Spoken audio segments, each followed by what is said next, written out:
Have you got my screen? Yes. Yeah.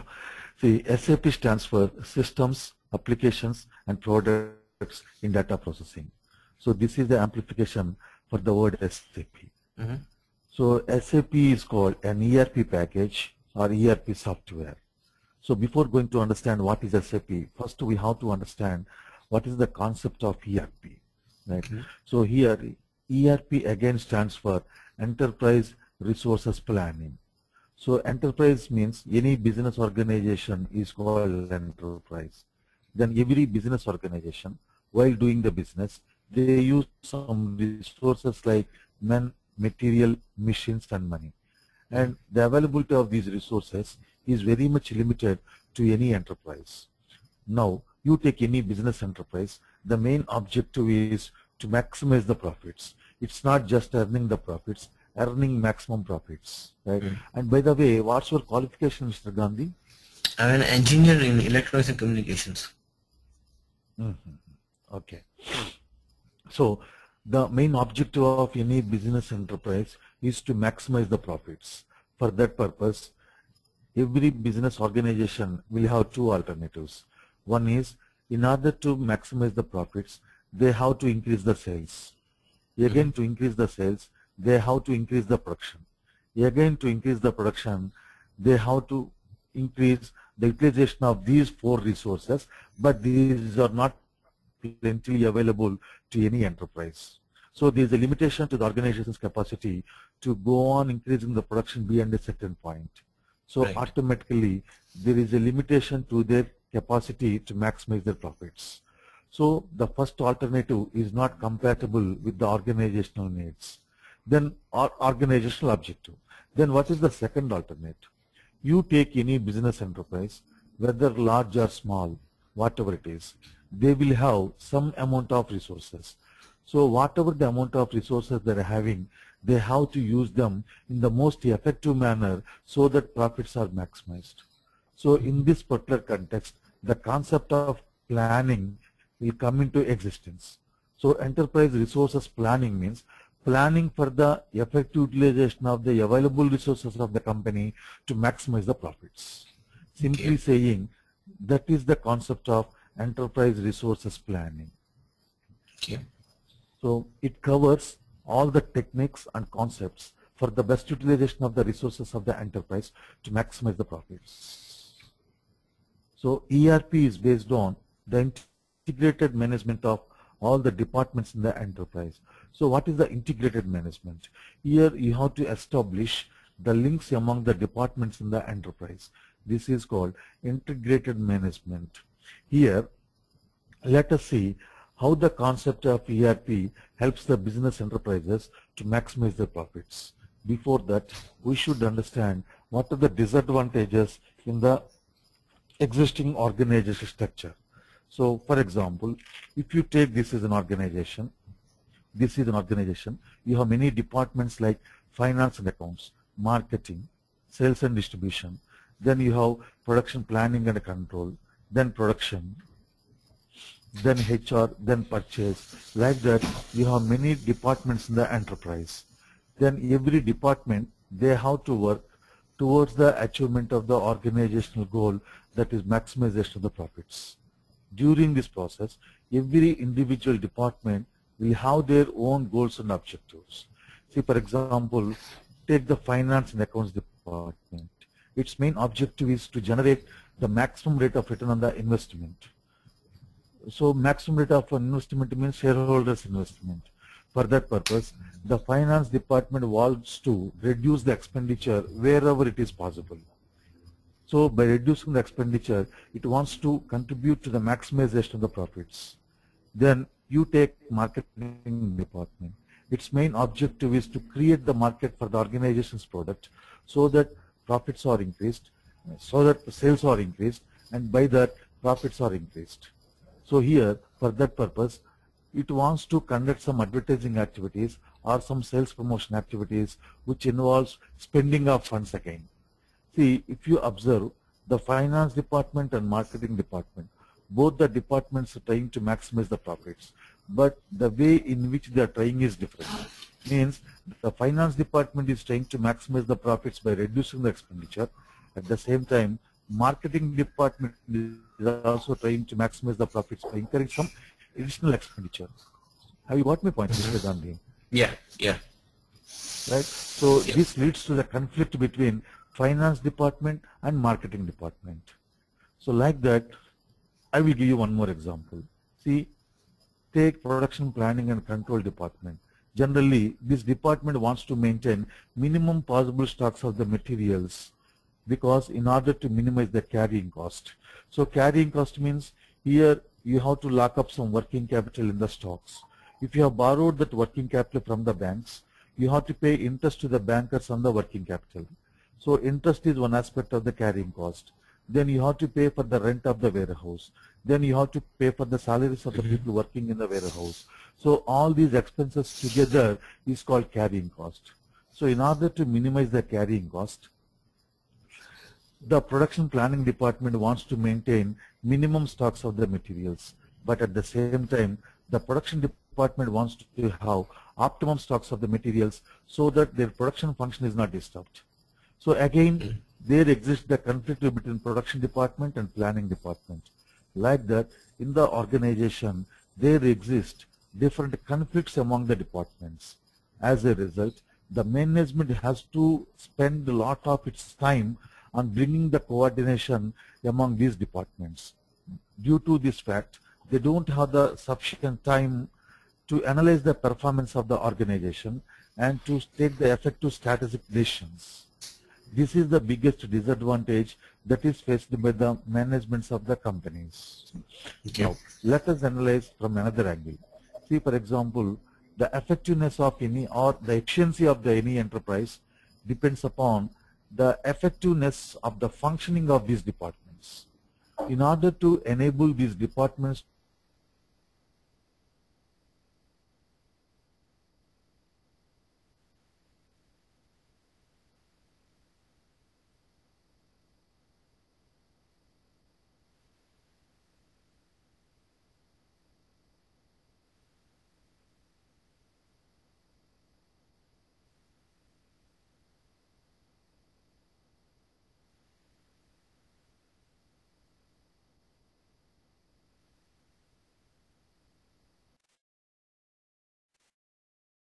production has to be completed.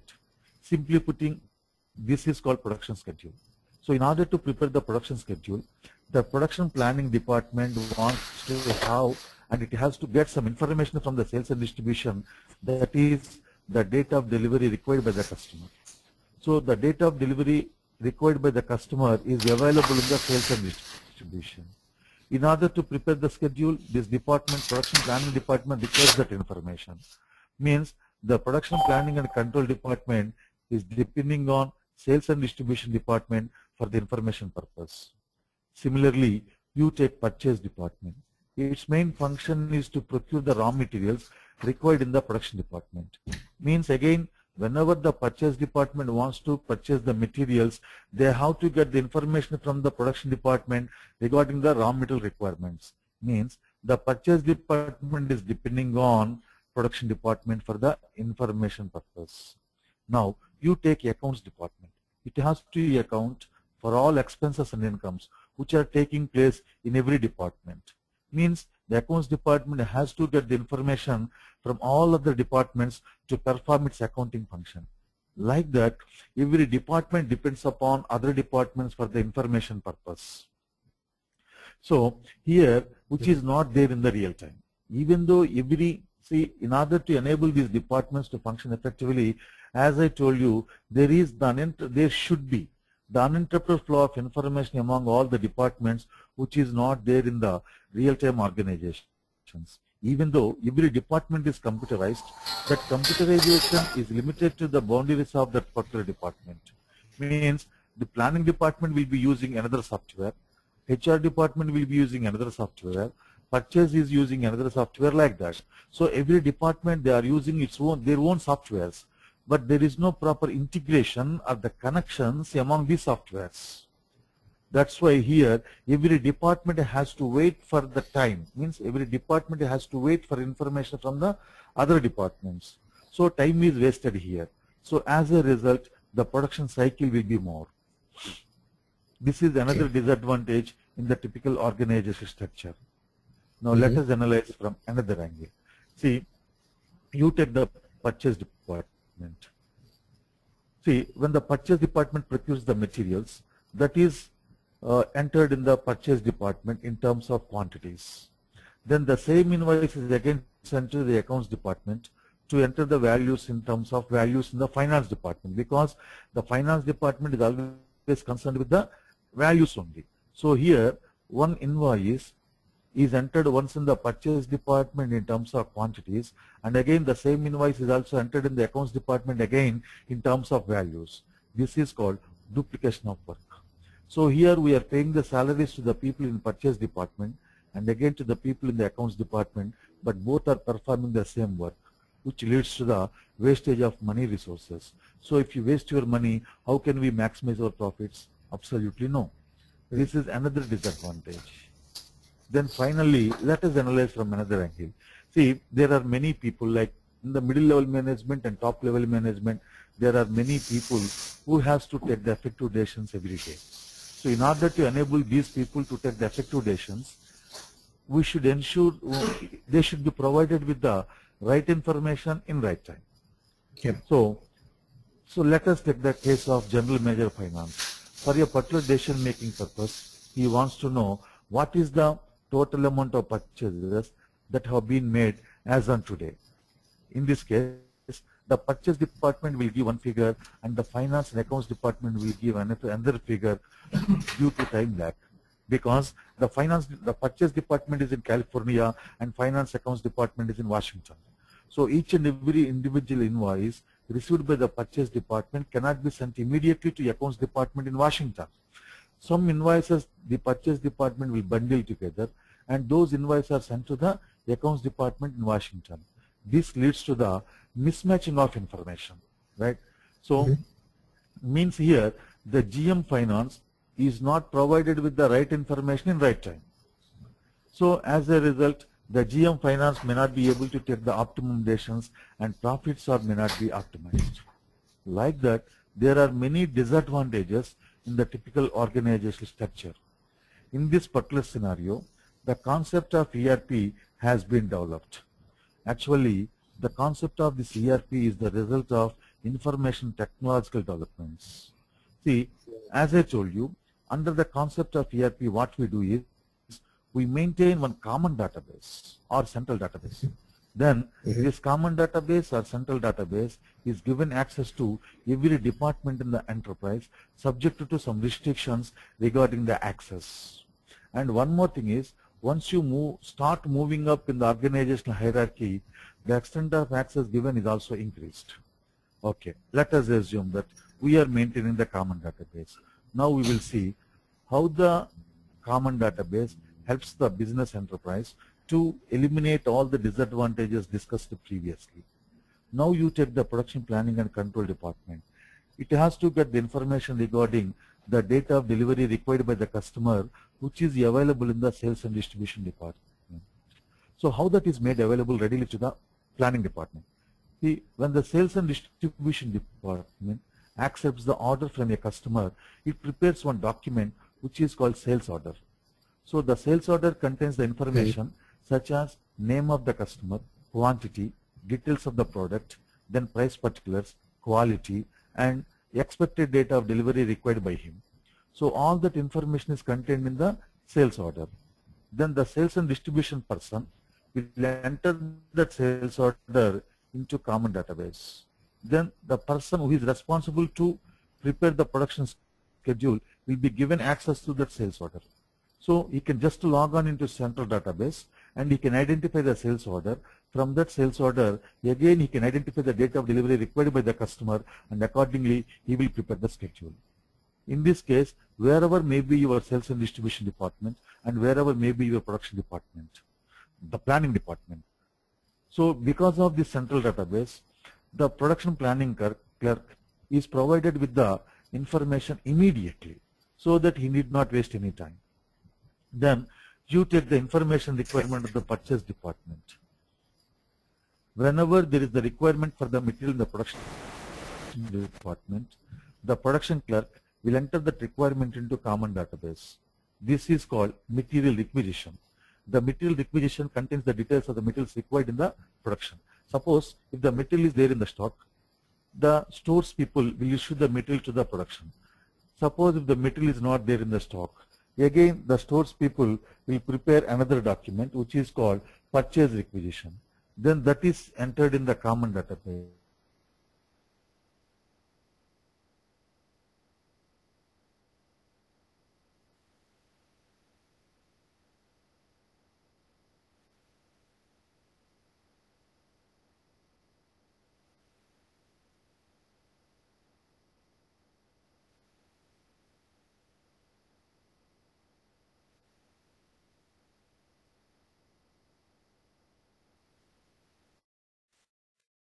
The requirements will come down so that the interest burden on the organization is reduced like anything. That's how it is going to help the business enterprises to maximize the profits. Now we will see how the duplication of work is eliminated. See, when the purchase department enters the invoice in the common database, it will automatically post the entries in the books of accounts in the accounts department through integration, right? So there is no need to send the again invoice to accounts department. It is enough once you enter the purchase invoice in the purchase department. It will have the effect in the accounts department also. That's how the duplication of work is eliminated. Now let us see how the GM Finance is provided with the right information. He need not ask anybody in the organization regarding any information. He can just log on into common database and he can find out the total amount of purchases that have been made as on today, right?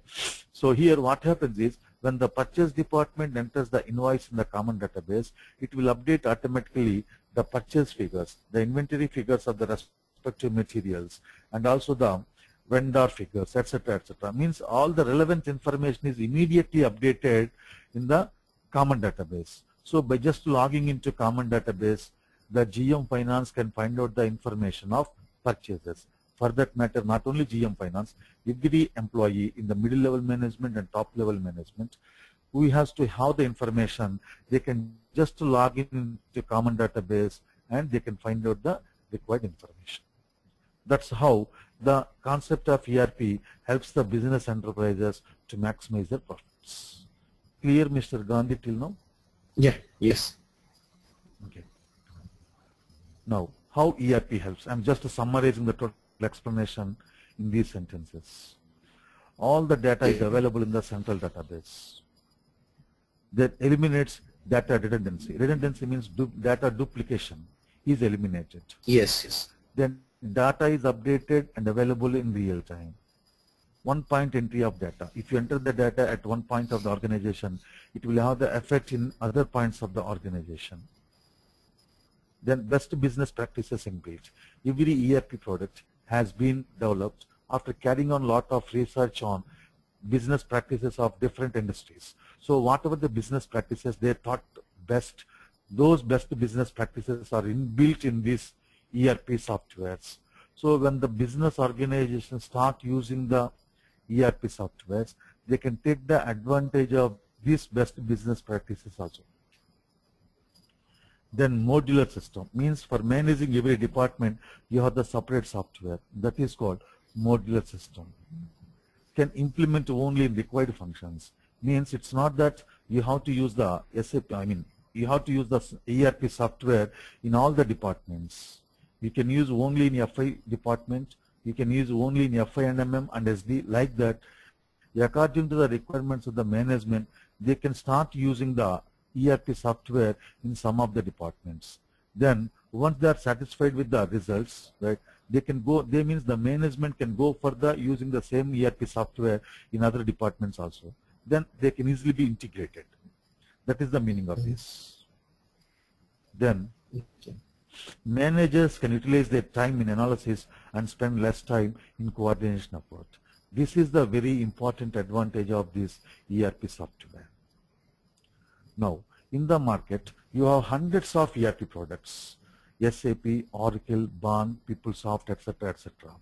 So Oracle is specialized in the management of the finance department, and BAN is specialized in the management of the production department, and PeopleSoft is specialized in the management of HR function. Of course, nowadays, recently the PeopleSoft has been acquired by Oracle, right? Yeah. So if you take SAP, it provides the solutions for the management of each and every department in the enterprise, and the level of integration you can achieve with the help of SAP is very high when compared to the level of integration you can achieve with the help of other ERP products. That is why this SAP is enjoying nearly 70% of the market share internationally, and the remaining 30% is shared by other ERP products. That is why we have a lot of employment opportunities only in case of SAP, right? Okay. Now, this is the software. This SAP software was developed by a company which is known as SAP AG. It's a German company. Okay. Right?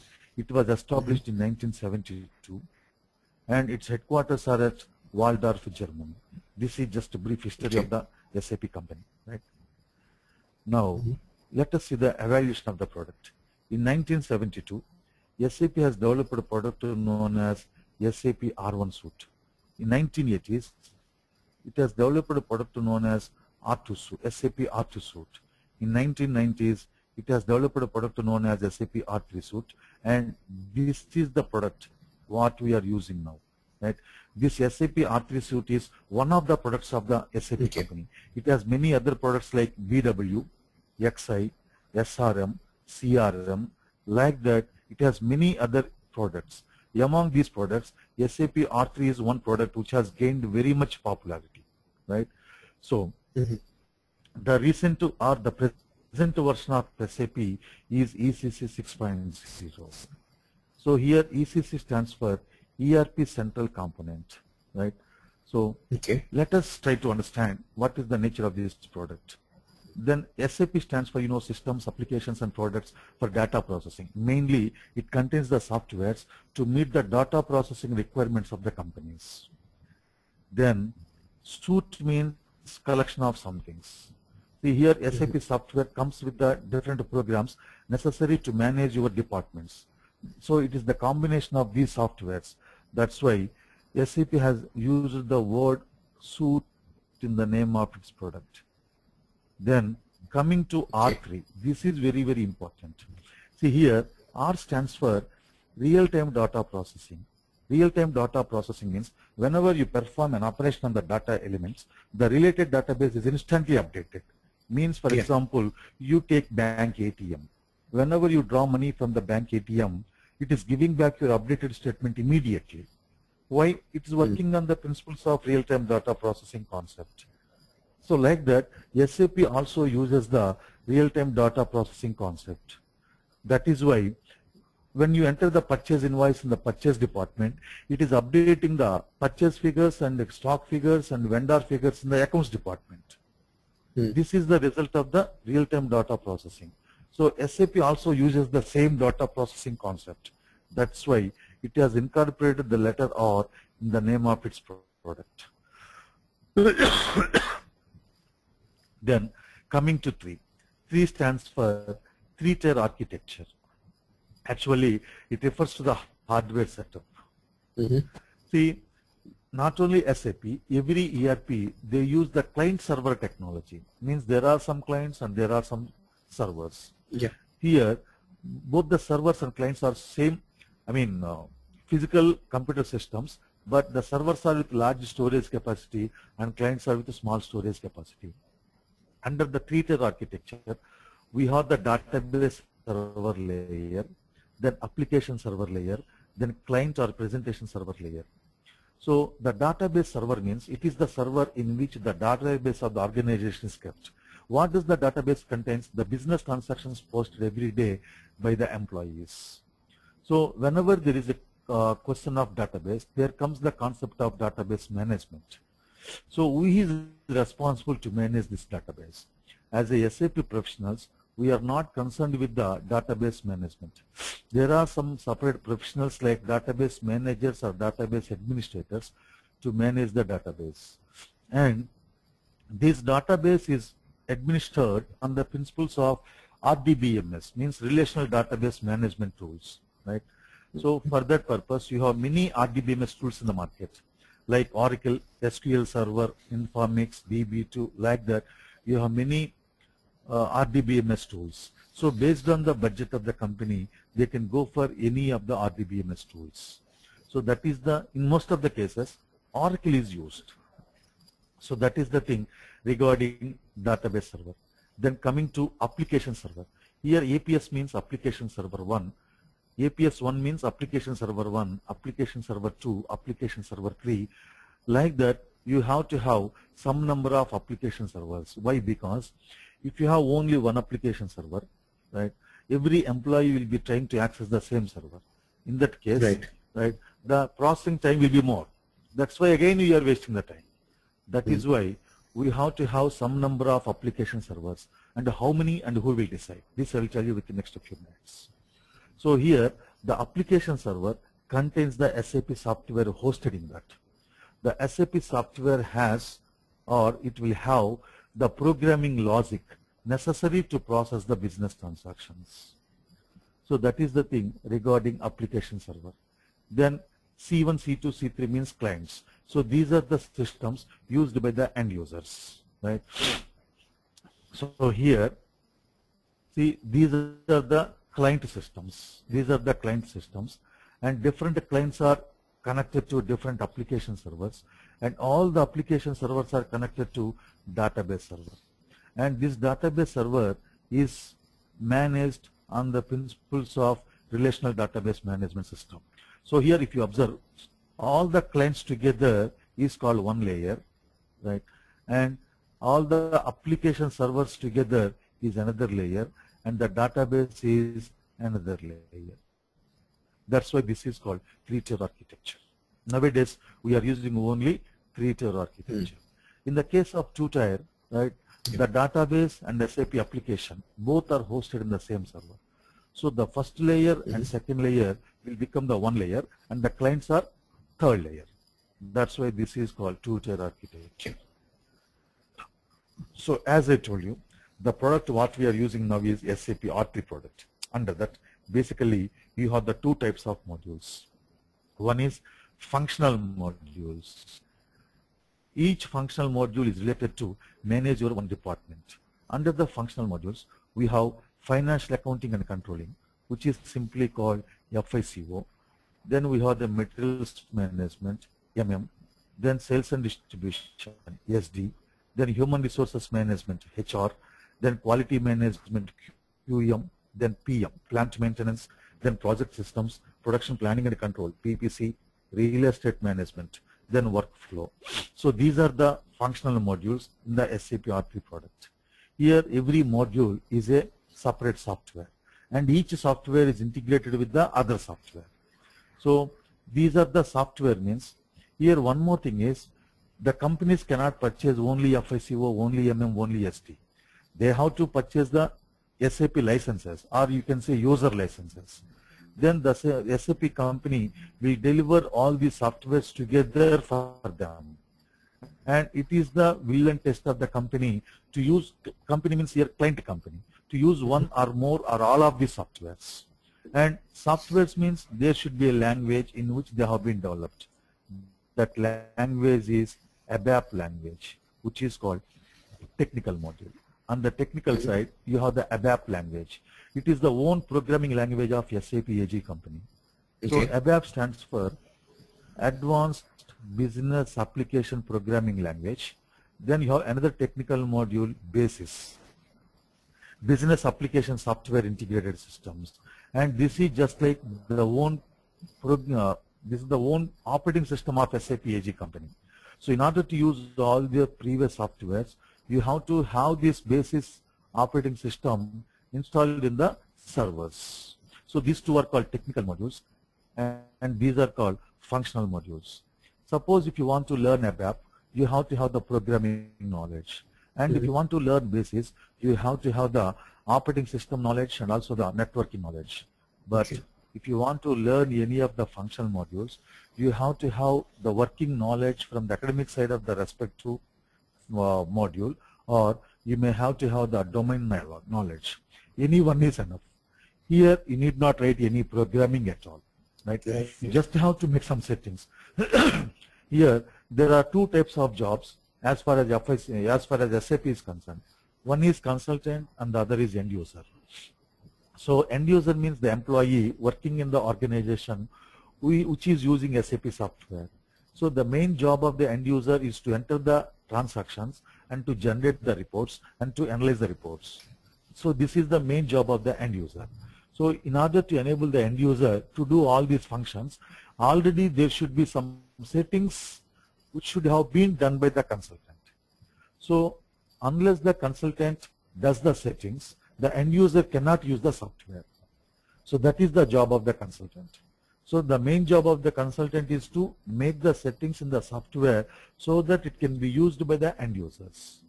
Technically speaking, it is the configuration and customization. So the job of the consultant is to configure and customize the SAP software according to the client requirements. Here our module is FICO. Okay. So FICO is the very demanded module, and it is the combination of two modules. One is financial accounting and the other is controlling. So FI stands for financial accounting. It is used to prepare the financial statements according to the legal provisions of the respective countries. So that is the main purpose of this financial accounting. You can prepare the financial statements according to the legal requirements of the respective countries. See, for example, you take Indian companies. They have to prepare the financial statements according to Indian Companies Act. And you take US companies. They have to prepare the financial statements according to US Companies Act. So for that purpose, right, this FI component is used. So here financial statements means profit and loss account, balance sheet, then funds flow statement and cash flow statement. So for that purpose, here we have the other submodules like general ledger accounting, which you see in the recent version, the SAP company has introduced another concept, new GL. So new GL also we are going to teach you in the classes, right? Then accounts payable, which is used to manage our creditors, and the accounts receivables, which is used to manage our customers, and asset accounting for the purpose of managing the fixed assets. Then treasury management. See, actually in treasury management, we are going to deal with the cash management only, right? Not with the other modules like portfolio management and funds management. So these are the 5 submodules on which I am going to provide you the training. Then again, within the each submodule, you have many other more topics, right?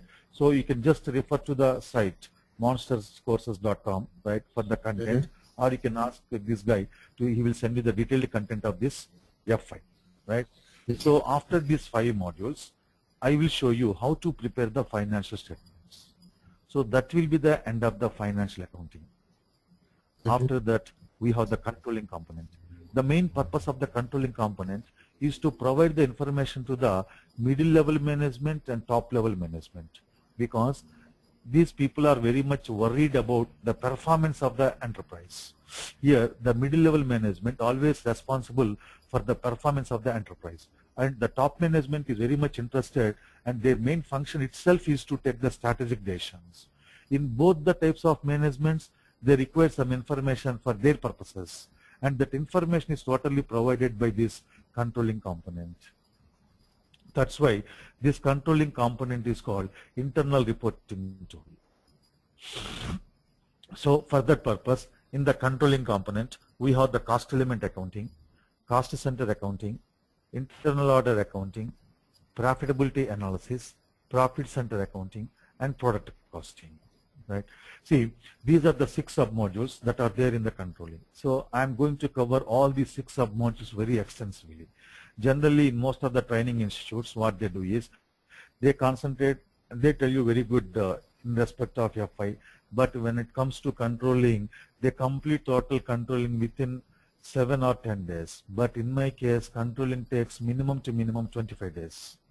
Because here controlling is a very typical one, and it's very demanded one also. That too, the payment for this controlling consultant is also very high.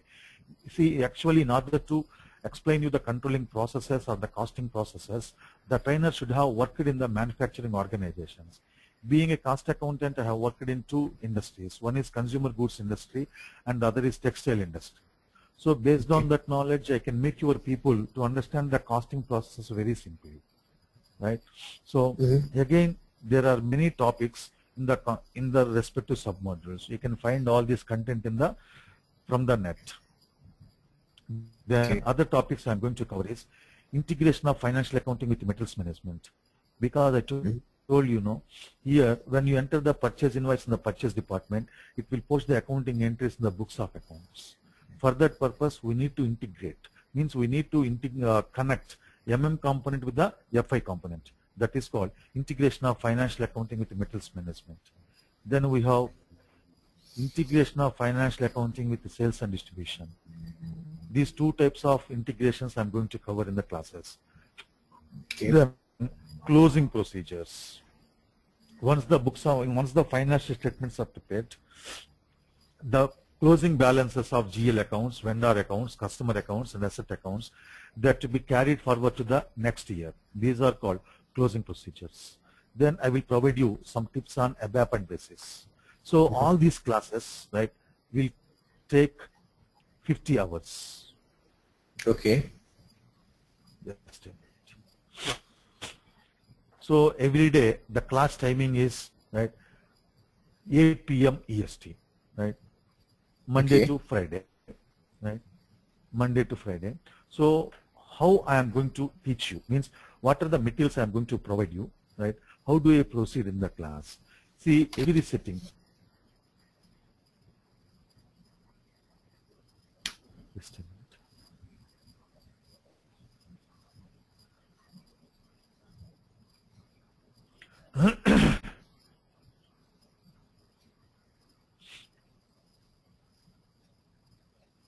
Here, for every topic, I have prepared the presentations like this.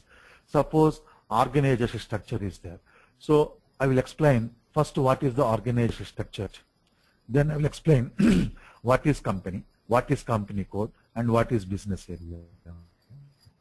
Then after that, all this explanation has been documented. Just not this one. All the explanation has been documented here. Company code, business.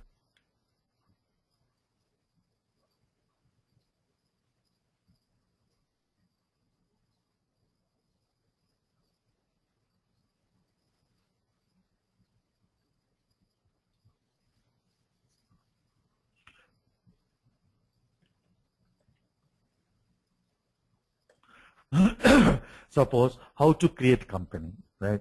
So in the material I have given you the path, no? So how to create company I will show you lively to you, right? See, SPRO, enterprise structure, definition, financial accounting, define company. Then click on new entries. So against company you have to give some identification. All these things I will explain like this, right? Every setting I will show you in the live servers, and for every topic I will send you the 3 types of materials. So all these classes will take nearly 50 hours. Then after the classes, right, I will send you the sample resumes. Then I will send you the certification materials. Then also interview questions, right? And I will send you the project blueprint, right? I will send you the project blueprint, and it includes all the documentation. What is the project blueprint? Yeah, that's what I'm going to tell you, right? See, in the real-time project, the functional consultant has to prepare a lot of documentation, right? All these documentation together is called blueprint, right? So I will send you that blueprint also based on the real-time project. Okay. That's how we go with the classes, right? Already 3-4 classes have been over. There are 7 people in the class, right? So if you like to join the class, I will arrange you to take you the backup class. Otherwise, I will send you the recorded sessions. And only for the initial classes only, I send the recording sessions. And for the other classes, I don't send the recording sessions. But if you miss any class, right, then I will record the session and I will send you the recording session. Okay. Yeah. So yeah, so basically like I'm looking for joining the classes like in a couple of days, not really right now, because for a couple of days I will not be available because we have the Christmas holidays here, and Yeah. I have plans to go to Chicago.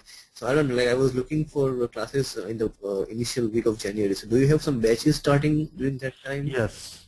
Yes. Yes. Maybe I'm going to start a weekend batch. Okay. Yeah. Because I have the, just a minute. Mhm.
First week